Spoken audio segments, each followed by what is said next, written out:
वक्र गीता 17वां अध्याय तत्व स्वरूप वर्णन। जो पुरुष तृप्त है, शुद्ध इंद्रिय वाला है और सदा एकाकी रमण करता है, उसी को ज्ञान और योगाभ्यास का फल प्राप्त होता है। अंत तत्वज्ञानी इस जगत में कभी खेद को प्राप्त नहीं होता है, क्योंकि उसी एक से यह ब्रह्मांड मंडल पूर्ण है। जैसे सल्लकी के पत्तों से प्रसन्न हुए हाथी को नीम के पत्ते हर्षित नहीं करते हैं, वैसे ही ये विषय आत्मा में रमण करने वाले को कभी नहीं हर्षित करते हैं। जो भोगे हुए भोगों में वासना नहीं रखता तथा भोगे हुए विषयों के प्रति आकांक्षा नहीं करता, ऐसा मनुष्य संसार में दुर्लभ है। इस संसार में भोग की इच्छा रखने वाले और मोक्ष की इच्छा रखने वाले दोनों देखे जाते हैं, लेकिन भोग और मोक्ष दोनों के प्रति निराकांक्षी अर्थात अनिच्छा वाला विरला महाशय ही मिलेगा। कोई उदार चित्त ही धर्म, अर्थ, काम, मोक्ष, जीवन और मृत्यु के प्रति हे उपादेय का भाव नहीं रखता, जिसमें विश्व के विलय की इच्छा नहीं है और न उसकी स्थिति के प्रति द्वेष है। इसलिए वह धन्य पुरुष यथा प्राप्य आजीविका से सुखपूर्वक जीता है।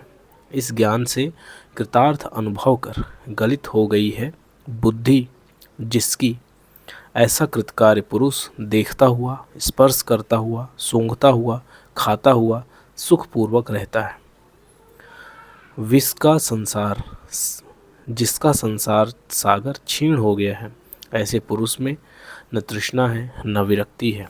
उसकी दृष्टि शून्य हो गई है, चेष्टा व्यर्थ हो गई है और इंद्रियां विफल हो गई हैं। वह न जागता है न मरता है, न पलक खोलता है न पलक बंद करता है। अहो, मुक्त चेतस की कैसी परम अर्थात उत्कृष्ट दशा होती है। मुक्त पुरुष सर्वत्र स्वस्थ, शांत, सर्वत्र विमल आशय वाला दिखाई देता है और सब वासनाओं से रहित सर्वत्र सुशोभित होता है। देखता हुआ, सुनता हुआ, स्पर्श करता हुआ, सूंघता हुआ, खाता हुआ, ग्रहण करता हुआ, बोलता हुआ, चलता हुआ, हित और अहित से मुक्त महाशय निश्चय ही जीवन मुक्त है। मुक्त पुरुष सर्वत्र रस रहित है। वह न निंदा करता है, न स्तुति करता है, न हर्षित होता है, न क्रुद्ध करता है, न देता है न लेता है। प्रीति युक्त स्त्री और समीप में उपस्थित मृत्यु को देखकर जो महाशय अविचल मना और स्वस्थ रहता है, वह निश्चय ही मुक्त है। समदर्शी धीर के लिए सुख और दुख में, नर और नारी में, संपत्ति और विपत्ति में कहीं भेद नहीं है। क्षीण हो गया है संसार जिसका, ऐसे मनुष्य में न हिंसा है, न करुणा है, न उद्दंडता है, न दीनता है, न आश्चर्य है, न क्षोभ। मुक्त पुरुष न विषयों से द्वेष करने वाला है, न विषय लोलुप है। सदा आसक्ति रहित मन वाला होकर प्राप्त और अप्राप्त वस्तुओं का उपभोग करता है।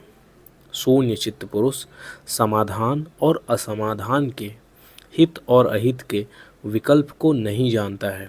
वह तो कैवल्य जैसा स्थित है। भीतर से गलित हो गई हैं सब आशाएं जिसकी, और जो निश्चय पूर्वक जानता है कि कुछ भी नहीं है, ऐसा ममता रहित अहंकार शून्य पुरुष कर्म करता हुआ भी उनमें लिप्त नहीं होता। जिसका मन गलित हो गया है और जिसके मन में कर्म, मोह, स्वप्न और जड़ता सब समाप्त हो गए हैं, वह पुरुष कैसी अनिर्वचनीय अवस्था को प्राप्त होता है। अष्टावक्र गीता का 17वां अध्याय समाप्त।